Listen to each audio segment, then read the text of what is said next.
A Igreja do Evangelho Pleno em Seul, na Coreia do Sul, não é mais a mesma. Os cânticos alegres e as mensagens fervorosas do reverendo Paul Ichu ficarão na lembrança. No dia 14 de setembro de 2021, a notícia de sua chamada aos 85 anos para os braços do Pai deixou uma lacuna muito grande no meio evangélico cristão. A Bíblia diz: tendo acabado os dias do seu ministério, voltou para casa. Agora a igreja, nesse dia 18, vai fazer o sepultamento do seu corpo, porque a alma já está com Deus. Os principais jornais, blogs e sites noticiaram que Paul Ichu morreu. Mas o crente nunca morre. Ele vive ao lado do seu Senhor. Paul Ichu, fundador da maior igreja da Coreia do Sul, foi o símbolo do crescimento do cristianismo no país em meio ao pós-guerra. Paul Ichu começou a Igreja do Evangelho Pleno no ano de 1958 no bairro mais pobre da cidade, coberta com uma lona doada pelo exército, com apenas 5 membros. A congregação foi marcada por um crescimento explosivo, chegando em 1993 a ter mais de 700 mil fiéis entrando para o Guinness World Records, o livro dos recordes, como a maior igreja do mundo.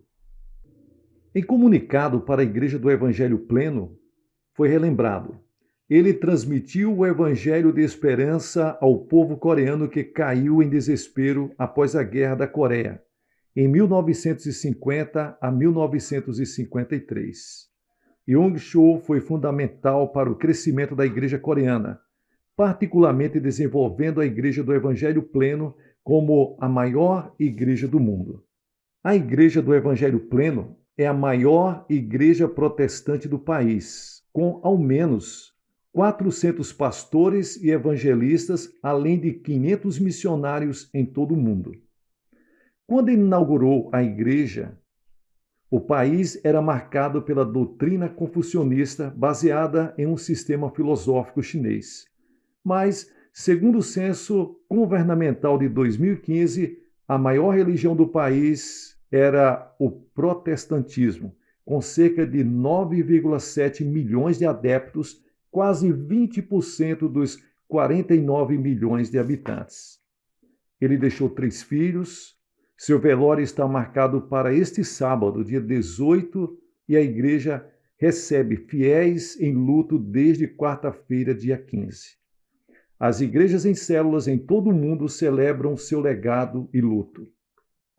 Ele, reverendo Yong-chul, entrou nas mansões celestiais em um dia especial, Yom Turian, festa das trombetas, santa convocação. Foi convocado por Deus. E o que muitos não sabem é que neste ano de 2021, em fevereiro, também fomos surpreendidos com a passagem para o Senhor da sua querida esposa Sung Hae Kim, no dia 11 de fevereiro de 2021. Estamos muito felizes em saber que ele, por mais de 70 anos, vivia um milagre a cada dia. Deus seja louvado e os discípulos de mais de 180 nações sejam consolados e bem-sucedidos como herdeiros dos seus ensinos e do seu legado. Em suas últimas palavras para a igreja, o reverendo Paul Ichu falou o seguinte: não podemos vir a ser aquilo que Deus já nos fez por sua graça. Por conseguinte, é evidente que nós, por nossa própria força, não podemos ser nada sem a graça de Deus. Isto é de suma importância ao examinarmos o assunto da unidade. Um princípio penetrante que tem orientado o meu ministério durante 25 anos é este: ache o rio da vontade de Deus, nade nele até a metade e deixe que a vontade divina o faça flutuar na direção de seu divino propósito. Creio ser isto que o autor da Epístola aos Hebreus tinha em mente quando fala de descansar. O descanso não é passivo, mas ativo. Contudo, não é atividade ou esforço de nossa parte. É a vontade de Deus operando em nós que alcança resultados duradouros.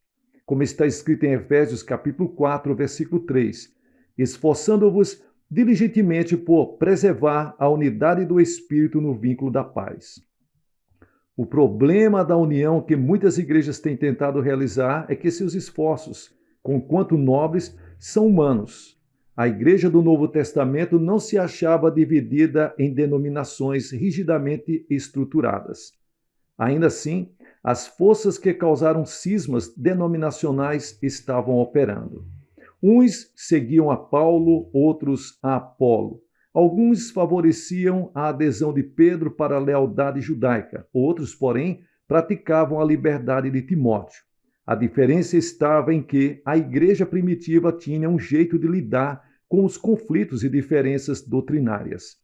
Os concílios podem não ter tido êxito em mudar as tendências naturais dos santos primitivos, mas conseguiram manter a unidade pelo espírito de comunicação e companheirismo.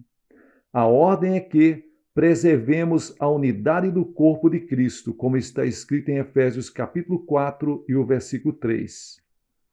Então, Efésios capítulo 4, versículo 3, possui 3 aspectos que precisam ser estudados aqui. Primeiro, a unidade que devemos preservar é aquela produzida pelo Espírito Santo. O Espírito Santo é espírito de harmonia e não de discórdia. Toca a todos os que estão em sincera comunhão com Ele, visando a unidade que sempre estamos em comunhão ininterrupta com as demais partes da igreja. Significa que estamos numa atitude de cooperação. Segundo, devemos preservar a unidade. A palavra original traduzida por preservar deriva seu significado das ações de uma sentinela. Nossa atitude deve ser de vigilância. Temos de estar cônscios, acordados, informados e alertas. A sentinela não pode dormir enquanto está em serviço. Paulo diz que devemos preservar a unidade porque essa é a única coisa que Satanás pode sempre atacar com êxito. Destruindo a unidade, Satanás não precisa temer nossa força. E terceiro, o que mantém a unidade é a paz. Tranquilidade é uma das mais difíceis atitudes que somos chamados a apresentar. Os cuidados desse mundo podem destruir com muita facilidade a nossa paz. Uma vez perturbada esta, já não nos mantemos vigilantes em preservar a unidade do Espírito Santo. Assim, é de suma importância conservar o coração em paz. O supremo alvo é alcançado quando chegarmos para a unidade da fé.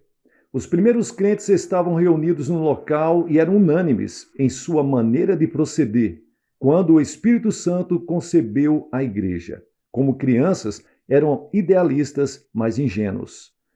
No começo desse século XXI, temos a mesma oportunidade com o Espírito Santo de Deus que deu início à igreja. Ele está trabalhando para aperfeiçoá-la. Temos 2000 anos de história para estudar e entender. Não temos excusa de repetirmos os erros do passado. A unidade coletiva conduzirá a um poder renovado da mensagem e do ministério que levará a uma compreensão ilimitada. Essa nova compreensão nos introduzirá na maturidade coletiva que Deus está aguardando. O futuro não será fácil, mas é possível que toda expressão local de Cristo cresça tanto espiritual como numericamente. O processo de restauração está funcionando. A restauração não é de origem humana, mas demanda a preservação de nossa parte. O movimento de crescimento da igreja é parte integrante do processo de restauração. Pois, como podemos observar, os desafios do futuro devem ser enfrentados numa base de igreja por igreja. O crescimento cristão significativo é realizado individualmente em cada comunidade dotada de poder pelo Espírito Santo de Deus. Amém. Que Deus abençoe toda a Igreja de Cristo em toda a face do planeta Terra. O Espírito Santo está à nossa disposição e trabalha conosco para que a obra de Deus seja engrandecida sobre a face da terra. Desfrute desse poder do Espírito Santo e a sua vida, seu ministério, nunca mais será a mesma. Esse é um tributo de todos nós que fazemos parte da Igreja Boas Novas, em Guarabira, na Paraíba, ao Dr. Pastor Paul Inchou. Que Deus abençoe a todos. Que essa data seja marcada de reflexão e oremos pela família do pastor, pelo ministério e pela Igreja do Evangelho Pleno em Seul, na Coreia do Sul. Que Deus abençoe a todos, em nome de Jesus.